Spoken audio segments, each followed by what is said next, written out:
The man woke up to something strange. His car had somehow flipped into a ditch. He tried to remember what happened last night. He vaguely remembered hitting a motorcycle, but before he could figure it out, a voice suddenly came from nearby. Then a strange man walked toward him. Jeff had no idea who this man was, but the man said he was the one Jeff hit on the motorcycle. After thinking hard, Jeff finally remembered it was true. But seeing the man standing there without any injury, Jeff felt relieved he wouldn't have to pay for it. However, the man found it very strange. How could such a serious crash leave both of them completely unharmed? He asked Jeff if he remembered what the crash looked like, but Jeff recalled hitting his head at that time. Yet strangely, there wasn't a single wound on him now. Could it be that he had gained superhuman powers? But the man didn't think so. He guessed maybe they were both already dead, and only their souls were left now. Jeff found that unbelievable. He quickly went over to his car, and sure enough saw his own dead body inside. That instantly scared him stiff, but the man stayed calm, and even tried to comfort Jeff, but Jeff was unwilling to accept it. He was not even 50 yet. How could something this ridiculous happen?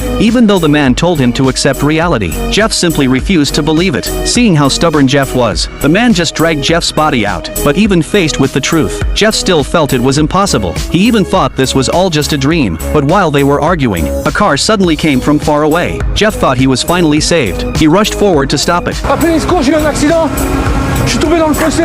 Appelez une ambulance. But to their shock, the driver didn't call the police. Instead, he started searching the dead bodies for wallets. Jeff was stunned. Could the man really not see him? Before Jeff could react, the driver just walked back to his car and kindly didn't run over the bodies when leaving. Jeff was completely dumbfounded. It seemed he really was dead. Then snow suddenly began to fall, and according to legend, snow was a sign of going to heaven. Jeff thought he could go to heaven now, but the man asked if he had ever done anything bad. Jeff only remembered strangling his wife, but in his eyes that didn't count, because she was very sick at the time, and he just ended her pain. But the man disagreed. Since Jeff had killed someone, he was probably going to hell. Then a loud cracking sound rang out. They had no idea what happened. When they turned to look, a white door had appeared in front of them. They were both shocked, but after thinking about it, they couldn't help but feel happy. Could this be the door to heaven? But before they could react, a red door also appeared behind them. That completely confused them. Why would two doors appear? Could it mean they were going to different places? Jeff suddenly panicked. He quickly started praying to the air, saying he only wanted to end his wife's suffering and never meant to kill her. But the man mocked him, saying Jeff was definitely the one going to hell. Then he tried to walk toward the white door, but to his surprise, Jeff ran ahead of him.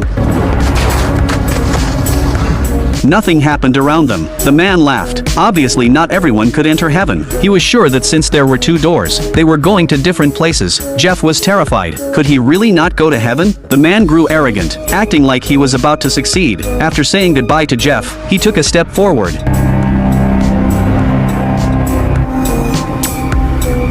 As expected, nothing happened.